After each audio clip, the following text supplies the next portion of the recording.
किन्नर चुड़ैल। गोरखपुर नाम का एक गांव हुआ करता था। उस गांव में ज्यादा लोग नहीं रहते थे। उस गांव में एक गर्भवती विधवा औरत रहती थी। उस औरत का नाम कमला था। कमला अपने घर में अकेली रहती थी। उसके पति की सारी जायदाद उसके नाम हो गई थी, पर सभी गांव वाले उस औरत को मनहूस औरत समझा करते थे और सभी उससे नफरत किया करते थे। एक बार कमला राशन की दुकान पर खाने का सामान खरीदने जाती है। भैया जी, जरा 1 किलो दाल चावल देना। अरे हाय हाय हाय हाय हाय हाय! अरे मनहूस औरत, मेरी दुकान में अपशुगन करवाने आ गई क्या? हैं? चल जा यहाँ से। मैं कुछ नहीं देने वाला हूँ तुझे। भाग भाग यहाँ से, चल जा, निकल। भैया जी, ऐसा मत कहिए। मैं गर्भवती हूँ, मुझे खाने की बहुत जरूरत है। मुझे खाना दे दीजिए। दुकानदार कमला को वहां से धक्के मारकर भगा देता है। तभी कमला रोते रोते उस गांव के किन्नरों के इलाके में आ जाती है। गांव वाले किन्नरों को उसी इलाके में रखा करते थे, क्योंकि वो लोग किन्नरों को पसंद नहीं करते थे और उनके इलाके में रहने से मना करते थे। तो किन्नरों ने उसी गांव में अपना एक इलाका बना लिया था। जब किन्नर लोग देखते हैं कि एक गर्भवती महिला रोते रोते उनके इलाके में आ गई है, तो सारे किन्नर कमला के पास जाकर उसका हाल पूछने लगते हैं। क्या हुआ बहन, तुम्हारी गर्भवती अवस्था में इतनी बुरी हालत कैसे है? तुम रो क्यों रही हो? तुम डरो मत, हम तुम्हें कोई नुकसान नहीं पहुंचाएंगे। तुम शांत होकर सब बताओ कि हुआ क्या है। मैं कमला हूँ। मैं गांव के दूसरे इलाके से आई हूँ। 2 महीने पहले ही मेरे पति की मौत हुई है। मुझे गांव के लोग मनहूस मानते हैं, क्योंकि मैं विधवा हूँ और गर्भवती भी। वहाँ के लोग मुझे खाने के लिए कुछ बेचने के लिए भी तैयार नहीं, जिससे मेरा गुजारा नहीं हो रहा था। कोई बात नहीं कमला, हम तुम्हारा ख्याल रखेंगे। किन्नर लोग कमला को एक खाली घर में रहने के लिए जगह दे देते हैं और उसकी देखभाल भी करते हैं। कुछ ही महीने बाद कमला अपने बच्चे को जन्म देती है, पर अफसोस, कमला बच्चे को जन्म देते ही अपनी जान गंवा देती है। जब सब किन्नर बच्चे को देखते हैं तो बहुत खुश हो जाते हैं, क्योंकि वो बच्चा भी किन्नर ही था। कमला ने एक किन्नर बच्चे को जन्म दिया था। अब इस बच्चे की देखभाल कौन करेगा? हम तो इस बच्चे को गांव के दूसरे इलाके में भी नहीं भेज सकते। और तो क्या हुआ, इस बच्चे की माँ नहीं रही तो हम इसे पालेंगे। अब ये हमारे इलाके में रहेगा, हमारे साथ रहेगा। फिर वो किन्नर उस किन्नर बच्चे को गोद ले लेते हैं, उसका नामकरण कराते हैं। उस किन्नर बच्चे का नाम शक्ति रखा जाता है। देखते ही देखते शक्ति बड़ी होने लगती है। उसके रंग रूप बहुत सुंदर थे। वो बहुत सुंदर किन्नर दिखती है।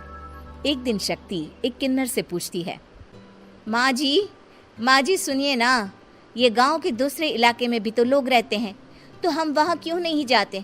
हम उनसे अलग क्यों रहते हैं? शक्ति, क्योंकि वो लोग हमारे जैसे नहीं, वो लोग हमें पसंद नहीं करते, इसीलिए हम उनसे अलग रहते हैं। क्यों? वो हमें क्यों पसंद नहीं करते? मुझे एक बार उस इलाके में जाना है।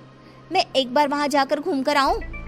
शक्ति, खबरदार, जो तू उस इलाके में कभी भी गई तो अपनी जान नहीं गंवाना चाहती तो उस इलाके में कभी कदम भी नहीं रखेगी, समझी? इतना कहकर वो किन्नर वहाँ से चली जाती है। शक्ति उस किन्नर की बात सुनकर बहुत रोती है। माँ जी, ऐसा कैसे कह सकती है? उन्होंने इतनी सी बात के लिए मुझे इतना डांटा। अब तो मैं उस इलाके में जरूर जाऊंगी।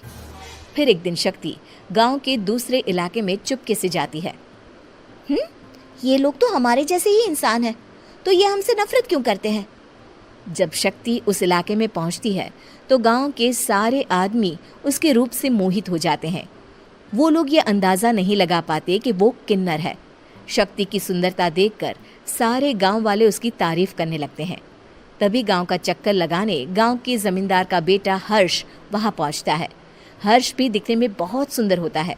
जब हर्ष ने शक्ति को देखा तो वो भी उससे मोहित हो गया, और जब शक्ति की नजर हर्ष पर पड़ी तो वो हर्ष को देखकर मोहित हो गई। आपको पहले कभी इस गांव में देखा नहीं। इस गांव में आप नए हैं क्या? जी नहीं, वो मैं बस। तभी शक्ति बोलते बोलते रुक जाती है और मन में सोचने लगती है, अगर मैंने इनको बता दिया कि मैं दूसरे इलाके से आई हूँ तो वो समझ जाएंगे कि मैं किन्नर हूँ, इसलिए मुझे इनसे झूठ ही बोलना पड़ेगा। शक्ति हर्ष को कहती है, जी हाँ, मैं इस गांव में नई आई हूँ, यहाँ अकेली रहती हूँ। वैसे आप कौन है? आप भी इसी गांव में रहते हैं? जी हाँ, मैं इस गांव के जमींदार का बेटा हूँ।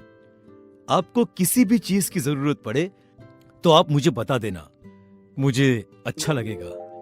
ऐसे ही शक्ति और हर्ष एक दूसरे से रोज मिलने लगते। वो दोनों अपने प्यार का इजहार करने एक दूसरे से मिलने जाते हैं। तभी शक्ति का पीछा करते करते एक किन्नर वहां आ जाती है। शक्ति, शक्ति, मैं तुमसे बहुत प्यार करता हूँ। मैं तुमसे शादी करना चाहता हूँ। क्या तुम मुझसे शादी करोगी?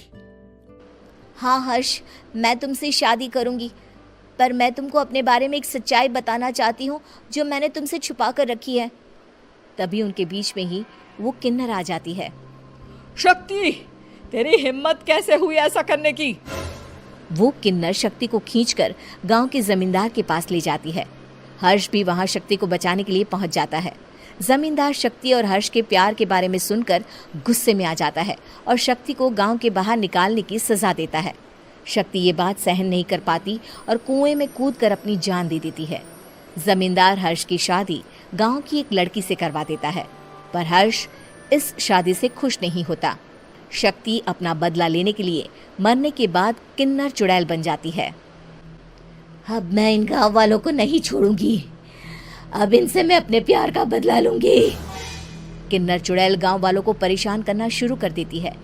एक बार वो रात को गांव के खेतों में पहुंच जाती है और वहां आग लगा देती है। सारी फसल जल के राख हो जाती है।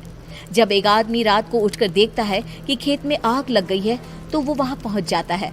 वो देखता है कि खेतों के बीचों बीच एक किन्नर चुड़ैल खड़ी है और वहां खड़े होकर ताली बजा रही है। गांव वाला किन्नर चुड़ैल को देखकर बेहोश हो जाता है। जब सुबह उस आदमी को होश आता है तो वो सीधा जमींदार के पास जाता है। अरे जमींदार साहब, अरे वो किन्नर चुड़ैल ने मेरी सारी फसल जला दी। अब मैं क्या करूंगा? क्या होगा मेरा? जमींदार चुड़ैल किन्नर का नाम सुनते ही सब कुछ समझ जाता है। अब वो बहुत डर जाता है। उसी रात को जब जमींदार डर के मारे अपने कमरे में सो नहीं पाता, तभी वहां अचानक से किन्नर चुड़ैल आ जाती है। किन्नर चुड़ैल जोर जोर से जमींदार के आगे खड़ी होकर हंसने लगती है और ताली बजाने लगती है। जमींदार उस डरावनी किन्नर चुड़ैल को देखकर बहुत डर जाता है। तूने मेरे साथ बहुत बुरा किया, अब मैं तुझे जान से मार दूंगी। नहीं नहीं नहीं नहीं नहीं, मुझे माफ कर दो, मुझे मत मारो। मैं कभी ऐसा दोबारा नहीं करूंगा। अब तुम जो बोलोगी वही मैं करूंगा। ठीक है, मैं चाहती हूँ कि किन्नर इलाका गांव के इलाके से जुड़े और गांव का कोई भी आदमी किन्नर समाज से द्वेष ना करे, उससे नफरत ना करे, नहीं तो मैं सारे गांव को मार दूंगी।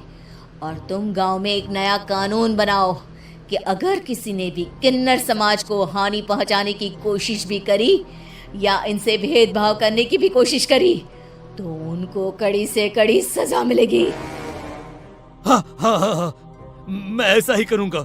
तुम जो बोलोगी वो मैं करूंगा, पर मुझे जाने दो प्लीज। तब वो किन्नर चुड़ैल वहां से चली जाती है। गांव का जमींदार किन्नर चुड़ैल का कहा मानते हुए दोनों इलाकों को एक कर देता है और नया कानून भी लागू कर देता है। तब से वहां किन्नर समाज और बाकी गांव वाले शांतिपूर्वक रहने लगते हैं।